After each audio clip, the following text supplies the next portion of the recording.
Hello everyone, welcome to the channel. আজকে আবার তোমাদের জন্য একটি নতুন রিক্রুটমেন্ট নোটিফিকেশন নিয়ে এসেছি। এখানে তোমরা দেখতে পাচ্ছ ইন্টেলিজেন্ট কমিউনিকেশন সিস্টেমস ইন্ডিয়া লিমিটেডের তরফ থেকে এই নতুন রিক্রুটমেন্ট নোটিফিকেশনটি পাবলিশড হয়েছে অ্যান্ড অ্যাড্রেস তোমাদের রয়েছে নিউ দিল্লি। তো এখানে তোমাদের যে অ্যাডভার্টাইজমেন্ট নাম্বারটা রয়েছে সেটা তোমরা দেখতে পেয়ে যাচ্ছ অ্যান্ড ডেট অফ পাবলিকেশন রয়েছে 25/4/2025।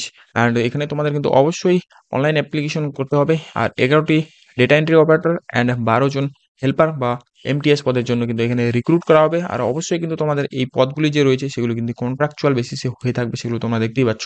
তো এখানে তোমাদের দিল্লি কনজিউমার কর্পোরেটিভ হোলসেল স্টোরে তোমাদের কিন্তু এখানে ডিপ্লয় করা হয়ে থাকবে। তো এখানে সমস্ত ডিটেলস নিয়ে আলোচনা করবো। তার আগে তোমরা চ্যানেলে নতুন হয়ে থাকলে চ্যানেলকে সাবস্ক্রাইব করে রাখো, কারণ এরকমই নতুন নতুন জব আপডেটগুলো আমি এই চ্যানেলে শেয়ার করে থাকি। তো এখানে তোমাদের কিন্তু এই যে ICSIL এর অফিসিয়াল ওয়েবসাইট রয়েছে, সেখানে গিয়ে উইথিন যে উইন্ডোগুলো রয়েছে সেই ডেটের মধ্যে কিন্তু অ্যাপ্লিকেশনটি করতে হবে। তোমরা দেখতে পাচ্ছ ওপেনিংটা 28 তারিখ হয়ে গেছে অ্যান্ড ক্লোজিং ডেটটা তোমাদের 1/5/2025 রয়েছে, মানে হাতে শুধু কয়েকদিন সময় রয়েছে। আর অবশ্যই তোমাদের বলে দিই, যারা যারা অ্যাপ্লিকেশন করবে তাদের কিন্তু একটি নন রিফান্ডেবল ফি আগে পেমেন্ট করতে হচ্ছে, সেটা তোমরা দেখতে পাচ্ছ 590 টাকা। এটা কিন্তু অবশ্যই নন রিফান্ডেবল। আবার বলে দিই, এটা কিন্তু অবশ্যই ওয়ান টাইম রেজিস্ট্রেশন, মানে তোমাদের এর পরবর্তীতে যে ভ্যাকেন্সিগুলো বাড়াবে তার জন্য কিন্তু কোনো রকমের এখানে ফি পেমেন্ট করতে হবে না। তো যাই হোক, এখানে ফার্স্ট যারা রেজিস্ট্রেশন করবে তাদের জন্য কিন্তু এই ফিটা চার্জ করা হয়েছে। তো যাই হোক, এখানে ডিটেল অফ পোস্ট তোমরা দেখতে পাচ্ছ। ডেটা এন্ট্রি পোস্টের জন্য 12টি পদ অ্যান্ড কোয়ালিফিকেশন ন্যূনতম রয়েছে, মানে 12 পাসে কিন্তু তোমরা এলিজিবল রয়েছো। আর সঙ্গে কিন্তু যদি কম্পিউটার নলেজ থাকে তাহলে কিন্তু ভালো হয়। আর এজ লিমিটটা তোমরা দেখতে পাচ্ছ, এখানে 40 বছর পর্যন্ত কিন্তু এলিজিবল রয়েছে। আর তোমাদের যে স্যালারি দেওয়া হবে সেটা তোমরা দেখতে পাচ্ছ 22,411 টাকা। আর এমটিএস বা হেল্পারের পদে যে রিক্রুট হচ্ছে সেটা তোমরা দেখতে পাচ্ছ পোস্ট 12টি রয়েছে অ্যান্ড 8 পাসে কিন্তু তোমরা এই পদের জন্য এলিজিবল হয়ে যাচ্ছ। অ্যান্ড এখানেও কিন্তু এজ লিমিটটা সেম রয়েছে 40 বছর পর্যন্ত। আর এখানে বেতন তোমাদের দেখতে পাচ্ছ 18,500-এর মতো রয়েছে। তো এরপরে টার্ম অ্যান্ড কন্ডিশনগুলো রয়েছে সেগুলো তোমরা অবশ্যই দেখে নেবে, এখানে এমন কিছু বলার নেই। আর এখানে ফ্রন্ট ডেস্কের অফিসারের যে নাম্বারগুলো রয়েছে অ্যান্ড অ্যাড্রেসটা সেটা তোমরা দেখতে পেয়ে যাচ্ছ। তো যাই হোক, এখানে আদার্স যে ডিটেলগুলো রয়েছে সেগুলো তোমরা দেখতে পেয়ে যাবে। এখানে শর্ট লিস্টিং এর পরে কিন্তু কোনো রকমের এক্সাম হবে না আমি যতদূর দেখতে পাচ্ছি।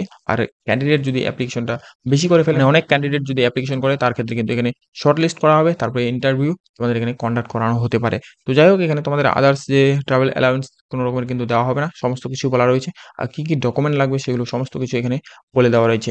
অ্যান্ড অবশ্যই কিন্তু ডকুমেন্ট ভেরিফিকেশন আর ইন্টারভিউ এর সময় অরিজিনাল যে সমস্ত qualification, date of birth and experience রয়েছে সেগুলো সমস্ত কিছু কিন্তু নিয়ে যেতে হবে।